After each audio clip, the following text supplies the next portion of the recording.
Halo semua, kali ini saya akan membahas masalah middle income trap dan kebijakan pemerintah Indonesia untuk menghadapinya. Makalah ini disusun dalam rangka pemenuhan ujian tengah semester 4 di Universitas Cyber Asia.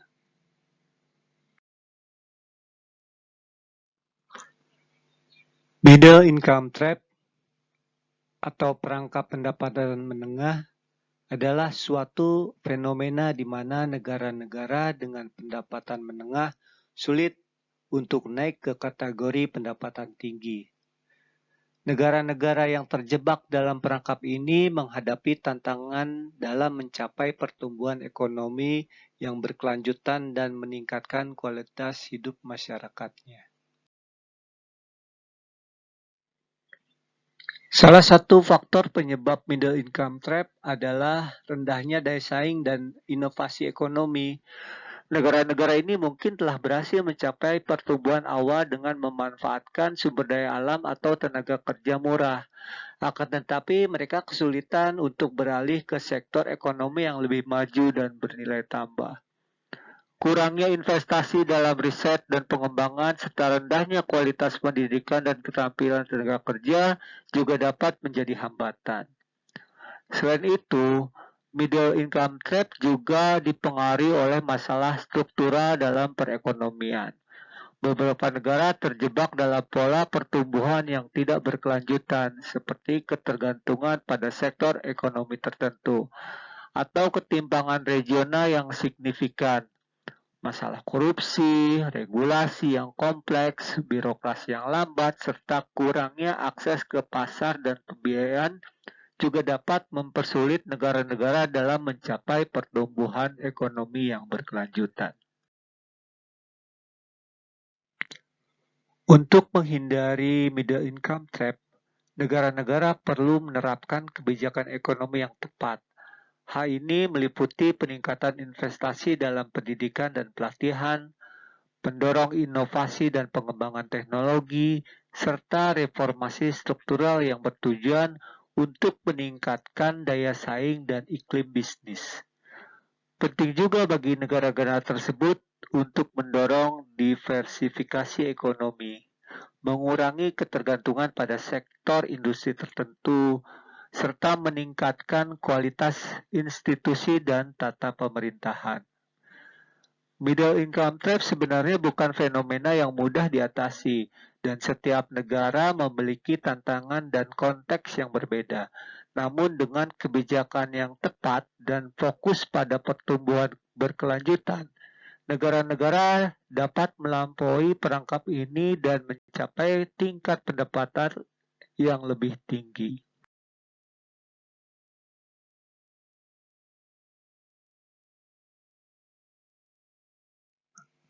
Ada beberapa kebijakan yang diambil oleh pemerintah Indonesia dalam menghadapi middle income trap ini.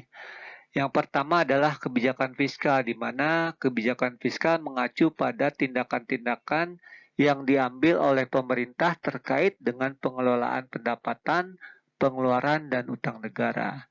Kemudian ada kebijakan moneter, di mana kebijakan moneter adalah rangkaian tindakan dan keputusan yang diambil oleh otoritas moneter seperti bank sentral untuk mengatur pasokan uang dan suku bunga guna mencapai tujuan-tujuan ekonomi makro.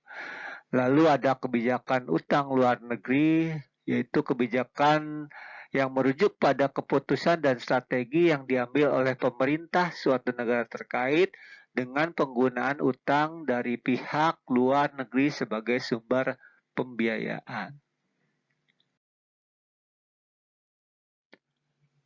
Ada dua elemen utama dalam kebijakan fiskal, yaitu pendapatan dan pengeluaran. Pendapatan fiskal didefinisikan sebagai pendapatan yang mencakup sumber-sumber pemasukan negara, terutama melalui pajak, termasuk pajak penghasilan, pajak nilai tambah atau value added tax, dan pajak lainnya. Pemerintah juga dapat memperoleh pendapatan melalui sektor publik seperti dividen dari perusahaan milik negara atau hasil penjualan aset negara. Lalu ada pengeluaran fiskal, di mana pengeluaran fiskal merujuk pada penggunaan dana oleh pemerintah untuk membiayai berbagai program dan kegiatan. Pengeluaran fiskal dapat mencakup belanja pemerintah dan sektor-sektor seperti pendidikan, kesehatan, infrastruktur, pertahanan, subsidi, dan transfer sosial kepada masyarakat yang membutuhkan. Selain itu, pengeluaran fiskal juga melibatkan pembayaran bunga utang dan pengurangan defisit anggaran. Kemudian, apa kebijakan fiskal pemerintah untuk mencegah middle income trap ini? Yang pertama adalah peningkatan belanja infrastruktur, di mana pemerintah meningkatkan anggaran untuk pembangunan infrastruktur seperti jalan, jembatan, pelabuhan, dan bandara. Hal ini bertujuan untuk mendorong konektivitas, memperbaiki aksesibilitas, dan meningkatkan daya saing ekonomi. Lalu yang kedua adalah stimulus ekonomi dan insentif investasi. Pemerintah memberikan stimulus fiskal untuk mendorong pertumbuhan sektor-sektor strategis seperti industri manufaktur, pariwisata, dan teknologi.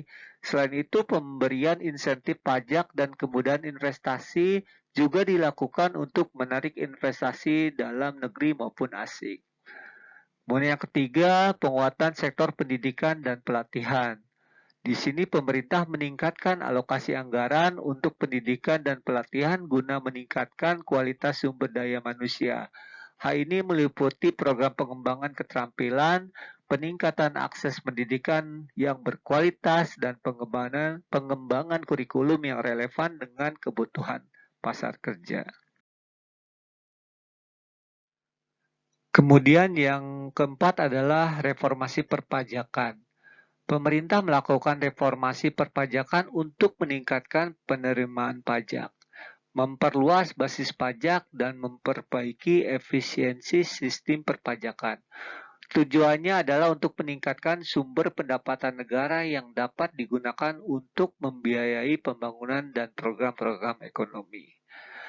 Yang kelima adalah pengendalian defisit anggaran dan utang negara. Pemerintah berupaya mengendalikan defisit anggaran dan mengelola utang negara dengan bijak. Langkah-langkah termasuk pengendalian pengeluaran, peningkatan efisiensi pengeluaran publik, serta diversifikasi sumber pendanaan. Lalu yang terakhir adalah pembangunan ekonomi berbasis wilayah. Di sini pemerintah mendorong pembangunan ekonomi berbasis wilayah dengan memperhatikan potensi dan kebutuhan setiap daerah. Hal ini meliputi pengembangan klaster industri, pemberdayaan sektor ekonomi lokal, dan peningkatan investasi di daerah-daerah yang tertinggal. Kebijakan selanjutnya adalah kebijakan moneter, di mana memiliki beberapa instrumen kebijakan. Yang pertama, suku bunga, yaitu Bank Sentral menggunakan suku bunga sebagai salah satu instrumen utama dalam kebijakan moneter. Suku bunga mengacu pada tingkat bunga yang dikenakan pada pinjaman dan simpanan di lembaga keuangan. Dengan mengatur suku bunga, Bank Sentral dapat mempengaruhi biaya pinjaman, tingkat investasi, dan tingkat inflasi. Kedua adalah kebijakan likuiditas, yaitu Bank Sentral dapat mengadopsi kebijakan untuk mengatur likuiditas di pasar keuangan. Hal ini dapat mencakup operasi pasar terbuka di mana Bank Sentral membeli atau menjual surat berharga pemerintah atau aset keuangan lainnya untuk mempengaruhi pasokan uang di pasar. Ketiga, persyaratan cadangan, di mana Bank Sentral juga dapat menetapkan persyaratan cadangan yang harus dipenuhi oleh bank-bank komersial. Persyaratan cadangan ini mempengaruhi jumlah likuiditas yang tersedia di pasar dan dapat digunakan untuk mengendalikan kredit dan pertumbuhan moneter. Keempat, pengaturan dan pengawasan sektor keuangan. Otoritas moneter berperan dalam mengatur dan mengawasi sektor keuangan. Mereka memastikan kepatuhan terhadap peraturan dan regulasi serta mendorong stabilitas sistem keuangan secara keseluruhan. Yang terakhir, kebijakan nilai tukar di mana bank sentral dapat melakukan intervensi di pasar valuta asing untuk mempengaruhi nilai tukar mata uang negara. Hal ini dilakukan untuk menjaga stabilitas nilai tukar dan mendukung daya saing ekspor-impor. Untuk mencegah middle income trap, pemerintah melakukan kebijakan moneter dengan melalui berbagai cara. Yang pertama adalah kebijakan suku bunga, di mana Bank Indonesia atau BI sebagai otoritas moneter di Indonesia menggunakan kebijakan suku bunga untuk mengatur likuiditas di pasar keuangan. Suku bunga yang ditetapkan dapat mempengaruhi keputusan konsumen dan investor dalam melakukan pinjaman dan investasi. Dalam menghadapi middle income trap, BI dapat mengadopsi kebijakan suku bunga yang mendukung pertumbuhan ekonomi dan stabilitas harga. Kedua adalah kebijakan kredit dan likuiditas. Pemerintah dan BI dapat menerapkan kebijakan untuk mendorong ketersediaan kredit dan likuiditas di sektor-sektor ekonomi yang dianggap strategis. Hal ini bisa dilakukan dengan memperlonggar persyaratan kredit, memberikan stimulus kredit bagi sektor-sektor prioritas atau melalui penyediaan likuiditas di pasar keuangan. Ketiga adalah kebijakan nilai tukar, di mana nilai tukar rupiah terhadap mata uang asing memiliki dampak penting pada daya saing ekspor dan impor, serta stabilitas ekonomi secara keseluruhan. Pemerintah dan BI dapat mengambil langkah-langkah untuk menjaga stabilitas nilai tukar dan mempertahankan daya saing ekspor dengan mengintervensi pasar valuta asing atau mengimplementasikan kebijakan yang mendukung stabilitas nilai tukar. Keempat adalah pengawasan dan regulasi sektor keuangan. Pemerintah dan otoritas moneter juga berperan dalam mengawasi dan mengatur sektor keuangan. Langkah-langkah seperti peningkatan transparansi, perbaikan tata kelola keuangan, dan penegakan regulasi yang ketat dapat membantu mendorong investasi, mencegah risiko keuangan, dan meningkatkan kepercayaan investor. Yang terakhir adalah kerjasama regional dan internasional, di mana secara aktif pemerintah Indonesia dalam memperkuat kerjasama dengan negara-negara dan lembaga internasional untuk mengatasi masalah middle income trap ini. Melalui kerjasama regional dan internasional, Indonesia dapat memperoleh akses ke pasar baru, teknologi, serta mendapat dukungan dalam mengembangkan sektor ekonomi yang lebih kompetitif. Lalu ada kebijakan utang luar negeri, di mana pemerintah sering menggunakan utang luar negeri untuk mendanai proyek-proyek pembangunan dan kegiatan ekonomi yang membutuhkan dana lebih dari yang tersedia melalui pendapatan dalam negeri. Utang luar negeri dapat diperoleh melalui penerbitan obligasi internasional, pinjaman dari lembaga keuangan internasional, atau juga negosiasi langsung dengan pemberi pinjaman seperti pemerintahan atau lembaga keuangan asing. Beberapa aspek yang perlu dipertimbangkan dalam kebijakan utang luar negeri yaitu meliputi besaran utang. Jadi pemerintah harus mempertimbangkan nih hutangnya yang dapat diterima dan dikelola dengan baik itu berapa. Hal ini melibatkan analisis kemampuan negara untuk membayar bunga dan pokok utang yang jatuh tempo. Pemerintah juga perlu memastikan bahwa besaran utang tidak melebihi batas yang dapat memicu resiko keuangan yang serius bagi Indonesia. Lalu ada mata uang utangnya. Jadi pemilihan mata uang untuk utang luar negeri menjadi penting karena fluktuasi nilai tukar dapat mempengaruhi beban utang negara. Pemerintah perlu mempertimbangkan stabilitas mata uang, potensi risiko nilai tukar, dan ketersediaan mata uang tertentu di pasar internasional. Lalu jangka waktu utang. Jangka waktu utang juga mempengaruhi profil pembayaran dan berkelanjutan. Pemerintah harus mempertimbangkan keseimbangan antara jangka waktu utang yang lebih pendek untuk meminimalkan resiko bunga dan jangka waktu yang lebih panjang untuk menghindari tekanan pembayaran utang yang berlebihan. Selain itu, penggunaan hasil utang yaitu penting bagi pemerintah untuk mengelola dan mengalokasikan hasil utang dengan bijaksana. Utang luar negeri harus digunakan untuk investasi yang produktif, yang dapat meningkatkan pertumbuhan ekonomi, menciptakan lapangan kerja, dan memperbaiki infrastruktur serta sektor-sektor strategis lainnya. Pemantauan dan pengawasan cermat diperlukan untuk memastikan bahwa hasil utang digunakan dengan efektif dan efisien. Lalu kemudian ada evaluasi risiko dan keberlanjutan utang. Pemerintah harus melakukan evaluasi risiko secara berkala terkait dengan utang luar negeri. Evaluasi ini melibatkan analisis terhadap kapasitas pembayaran, beban utang, profil risiko, serta proyeksi pertumbuhan ekonomi.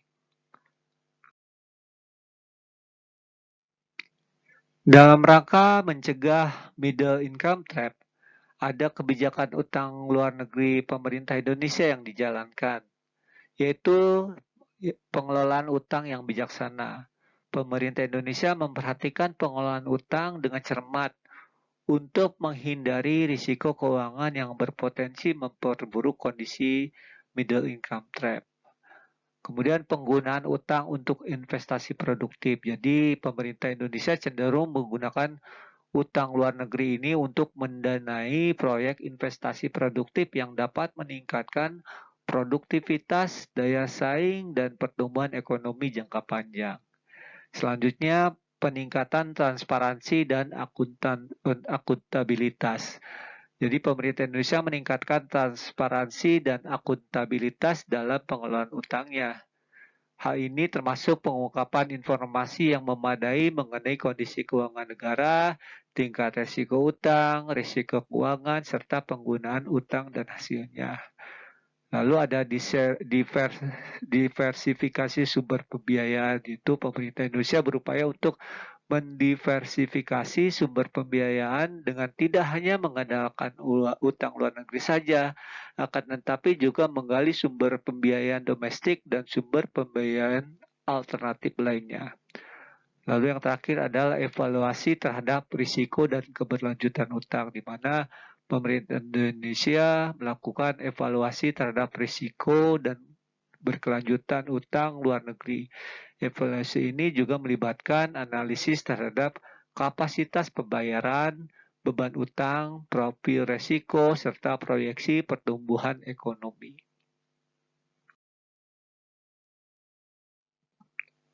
Sebagai penutup, dalam menghadapi tantangan middle income trap ini, pemerintah Indonesia mengimplementasikan berbagai kebijakan untuk mencapai pertumbuhan ekonomi yang berkelanjutan.